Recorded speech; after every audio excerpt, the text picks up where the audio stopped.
appreciate you guys hopping on real quick, and obviously have known the both of you, and I know there's other people that are going to be hopping on. So the premise of this, guys, and hopefully we can kind of make this a recurring thing. That's my goal, at least, and as respected as as respect that I have with you guys, would love feedback after we're done and ideas too. But I just figured that back in the day, we used to be able to get together a lot more frequently via happy hour, person to person or whatever. And then after COVID and the market, everything's changed. Things are just more fast paced. And so as opposed to asking to take up a whole afternoon of somebody's time or trying to coordinate people's schedules and all this other stuff and whatever, I just figured it'd be, every other Monday, let's do a quick kind of just a good idea or something that I'm seeing or have been asked a lot recently by the folks that I work with to try and give some value to you guys. And then adversely would love to hear, make this more of kind of like an open format. So what we're going to do is usually I'm going to give it the next maybe couple minutes just to make sure people can hop in and then kind of get into it. So is there, with as busy as you guys both are, would love to maybe get some feedback as far as when you're talking to buyers, regardless whether it's first-time buyers, and this doesn't have to be right now, but maybe think about it as we go. First-time buyers, multiple buyers, are you guys seeing different requests from buyers overall because of the market? Are people still gun shy? We're starting to see things sitting on the market a lot more and a lot longer than before. So I feel like, and correct me if I'm wrong, the market has shifted a little bit, right? And I mean, well, you can't all three of my daughters this year, so. Fair. Resume John? was, so. Yeah. Yep. John, what are you seeing? Oh yeah, it's a mixed bag. I mean, I just got one of my listings that was on the market for 111 days. Just accepted an offer yesterday. Oh my God, there's hope for me.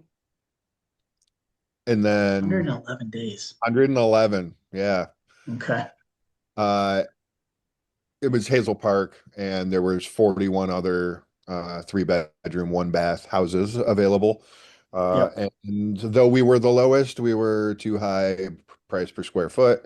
But inspections today on that one, and fingers crossed, everything will go well. Yeah. We Good, did two man. Good. inspections and then still accepted one under. Well, there you go. What you can do, Well, Hazel but Park is. go ahead. Sorry, go ahead. I was going to say Hazel Park is tough too, and this is kind of this is actually a really good segue as we kind of get started. Hazel Park is tough because the taxes are so damn high, right? Yeah. So that is a super good segue for us to kind of get into what I wanted to talk about today. And so let me start with this. Whenever you guys get a buyer's consultation,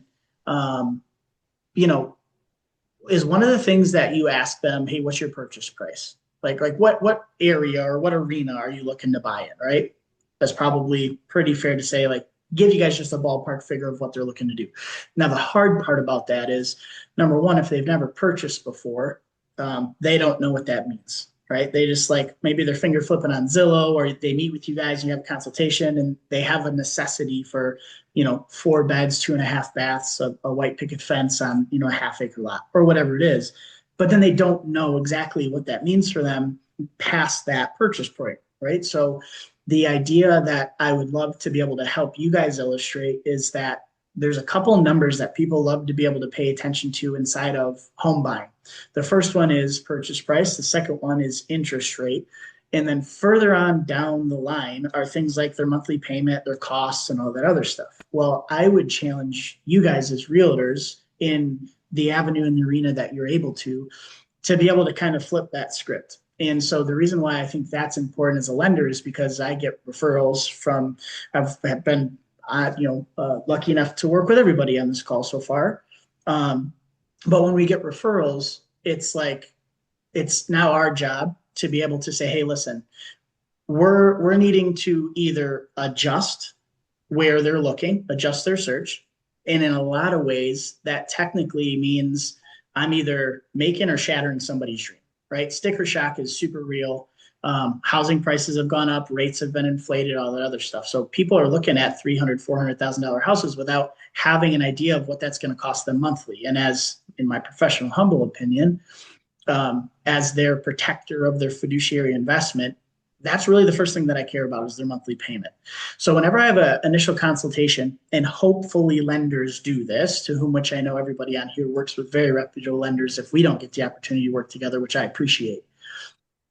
Hopefully the lenders that your clients are talking to, if it's not us, do one of two things. They make the monthly payment the focal point, so that way we have a comfortability, or they do what I do and I just basically walk it backwards, right? So I get an idea of what they're looking to do and where they're looking to buy. So John, you mentioned, hey, we got people that are looking in Hazel Park, or I have a listing in Hazel Park. And although the price point may be a little bit lower in Hazel Park, the taxes are like West Bloomfield taxes, right? You're paying $500,000 home taxes in Hazel Park for maybe a $200,000 home. So what I would do and what I would challenge you guys to do to be able to help your search, help your client set proper expectations up front before, or if they've already spoken to a lender, is saying, hey, listen, obviously you do your due diligence, find out where they want to be, what the requirements are, what the purchase point they think they want is. And then more importantly, say, okay, it's because whenever somebody gets approved, it's not their maximum purchase point they're getting approved for. They're getting approved for a monthly payment. That's the end all be all, right? Because that's what dictates for lenders their debt to income ratio. So let's say they're looking at a $200,000 house in Hazel Park, like John had listed, and that payment could be equivalent to a $280,000 house in Waterford. So if I say, hey, you're pre-approved for 200 grand and they don't find anything they want, well, maybe they have to adjust because it's not, again, the purchase point that they're looking at, it's the monthly payment. So when you guys are doing your initial consultations, going about the way that you do to try and find the discoveries you need and the things and the ways that you guys can serve them and pointing them in the right direction if they haven't already spoken to a lender. What I would suggest to add in there is, hey, what's your maximum monthly budget? And what I mean by that is not what you think you can afford, because 9 times out of 10, everybody that's pre-approved is actually probably approved for more than they want to spend. Right. I had this client last week who had gone and viewed a few homes in the $500,000 price range. And they came to me and they said, yeah, we were working with a realtor. The lender was kind of quiet. And so I just shot them over a loan scenario. And their exact words were, how in the hell does anybody buy a house in this price range? Now, they could afford it, but do they want to? Right. So my idea and the thing that I would love to be able to see is, number one, expediency and just making sure that you guys aren't wasting time or the buyer's time and kind of driving to homes and around the areas that may not afford your clients what they want. And in order to do that, you get them with a lender. So the very first thing that should happen is you guys say, okay, cool. So have you ever bought a home before? Have you not bought a home before? Right. Then you get all the things, all their needs and all this other stuff. Next, the thing that you should ask is not, hey, what price point are you looking at to purchase? It's more or less like, are you guys paying rent? Have you paid rent? What do you think that you're comfortably able to pay maximum? And so the reason why I want to find the maximum, guys, is because I want to find the ceiling to be able to put against what it is they're looking at. So for example, to use the Hazel Park and Waterford analogy, if they're looking in both of those areas, then I'm going to send them 2 different price range of homes because those homes are not equal, right? You guys all know that you could find and go shopping in the same street. You could have 2 houses that are literally listed right next to each other for the same price, and both of those will have different monthly payments because of, say, equalized valuations, taxes, homeowners insurance. Maybe one's a tri-level, maybe one's a ranch, whatever, right? So the first thing you guys want to ask is to get in their idea, because again, a good lender, in my professional humble opinion, should already be asking this, not what price point do you want to be approved for, what monthly payment do you want to be approved for? That's number one. Secondly, what is your maximum amount that you want to invest? And so I kind of purposely use those words invest, not like how much money do you have for a down payment? Do you have reserves? All this other stuff. Because what they're going to tell you is one of 2 things. We have X amount of money, right? We got 10 grand saved up or 20 grand saved up. Okay, well, cool. Do you want to spend all of that? Moving is expensive. Maybe you have to buy furniture. Maybe you guys are moving out of state. Maybe, the house needs to be fixed up, whatever it might be. So just because they have that money doesn't, it means they don't want to spend it. and then being very purposeful about the intention of your wording, meaning investment. So that way it gets your client thinking about, okay, this is just not money that's going somewhere. I can actually manage that. Because again, my number one goal is to find that maximum comfortable monthly payment. And that maximum comfortable monthly payment can be dictated and managed and manipulated by their investment. So I'll give you guys this one good rule, and then I would love to answer a few quick questions or hear some feedback before we hop off. So has anybody, I think I maybe have told some of you guys about this. Has anybody heard about the $5,000 rule? Okay. So here's a good $5,000 rule. For every $5,000 that a client puts as a down payment, they reduce their principal. It saves them roughly $25 a month. Okay. Now, if somebody was to say spend $2,500, or even let's just say another $5,000, instead of buying the principal down and putting an extra $5,000 down as their down payment, maybe they could take that investment and they could look at buying the rate down, because now not only are they just shortening the amortization of the interest, they're not just buying the principal down, they're buying the interest down as well. And by doing so, you're lowering the rate. And so instead of saving $25 a month on just principal, depending on the loan amount, you're probably going to save anywhere between $90 to about $150 with that same investment to buy the rate down. Okay, so that's one thing that we want to kind of get in our mind, and that you guys as agents have the ability to speak on, or at least give like leeway to be able to get their mind thinking when they talk to a realtor, that they have different ways they can manage, they can manipulate, they can structure their investment for their loan to be able to make sure that monthly payment is what they want. And then from there, with the monthly payment established, with the amount that they want to invest, that right there will then give us the purchase price that I then, give to them to give to you guys to help your guys' search, right? So when you guys are talking to somebody, a couple things that I would professionally recommend you stay away from.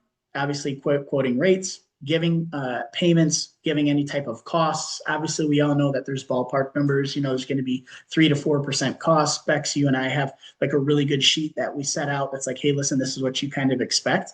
And again, Google is a thing. Everybody can go on there and look what their payments are and all that other stuff. But at the end of the day, number one thing I got it here. Okay, yep, that'd be awesome if you could put it in the chat. I appreciate that. Yeah, no problem. But at the end of the day, the number one thing we want to do is add value right away to them. Make sure we're not sending ourselves on a chicken hunt or a hunt for something that they don't want. And overall, guys, my buyer's remorse, if it was to be a statistic, is probably the lowest of anybody that I've seen, because you're getting them their payment that they want inside of the investment they need to give them searches of the price ranges of homes that they're going to want to afford. Because again, just because they can doesn't mean they want to, right? So that is chicken hunt. Yes, wild goose chase. Same thing, Jamie. You know what the hell I meant. So anyway, working backwards, right? Find out their monthly payment, find out how much they want to invest, and with those, get them with a lender that will get them what I call a financial designer numbers, so that will put them on their search. That way, we can all do this very efficiently. So does anybody currently do something like that where they are asking those questions, but maybe have a little bit of a different spin on it?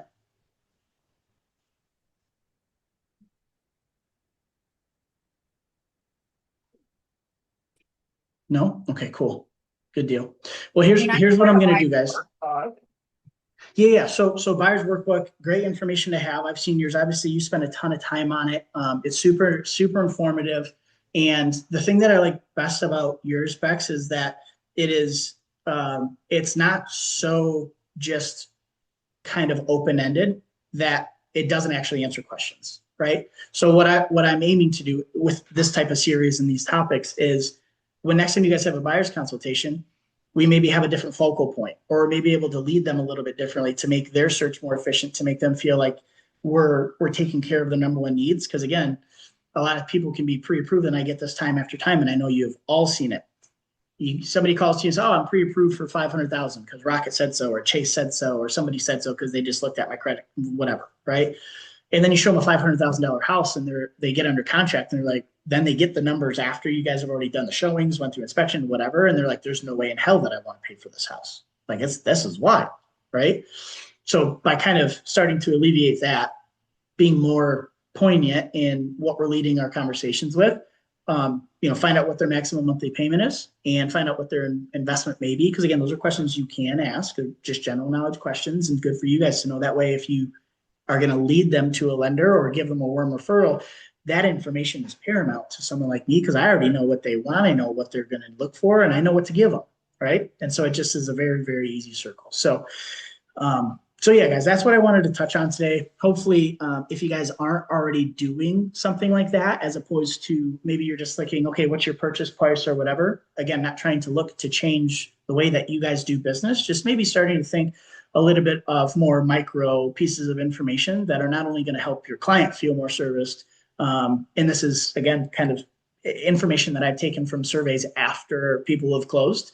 The one thing that they've consistently said was that while going through the home searching process, the fact that they've seen numbers on homes prior to them buying them has helped them make an educated decision on going through with the house and taking away the buyer's remorse, because they already know what the numbers are. Right. So, yeah, that's all I got for you guys today. I appreciate everybody here hopping on.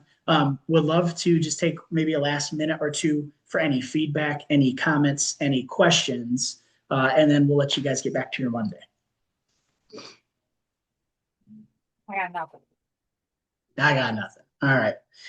Jamie, John, Adriana, anybody have anything to add or have a question? I appreciate you doing this. Now that I'm an independent agent, I don't get a whole lot of purposeful training anymore. So I like this idea. Yeah, man. No, I appreciate that. And what I'm really wanting to do, and this being the first one, which again, so appreciative of everybody jumping on. I want to kind of start to peel back the curtain on lending stuff. So like what I would like to be able to do is not only get feedback from all of you that are on this call, who are out doing it in the trenches, because again, I'm not a realtor. I want to be able to help make your guys' job easier. So that way, if and when we do get the opportunity to work together, or you're working with another lender, there's symmetry there and everybody gets taken care of, and it adds value to your business, whether you're working with me or not. I mean that genuinely. But the one thing that I really want to start to do is kind of peel back a little bit of options about approvability, show you different rates, show you rate stacks, start sharing my screen to show you what markets look like, competitiveness between, one of the things that I think I'm going to touch on next, and I would love your feedback on this, is when you guys are advising or get the question of how much money should I put down, right? Again, being that the monthly payment is the most important thing, if $5,000, let's say 10 grand only saves you $50 a month, well, maybe you go, instead of doing 10% down, you do 5% down and you have all this money, right, to be able to save over and stuff. So I'd like to be able to show you guys how that affects our clients as far as what rate goes. Because ironically, if you put 5 to 10% down, you're actually going to get a better interest rate than you would if you put 20% down.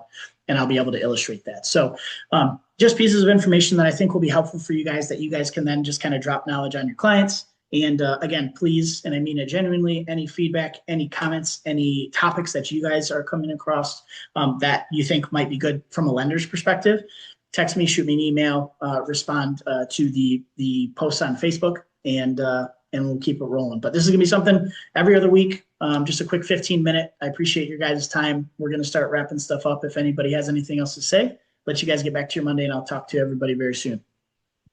Thanks, Ryan. Cool. Thanks, guys. Have a good rest of your day. Thanks, man.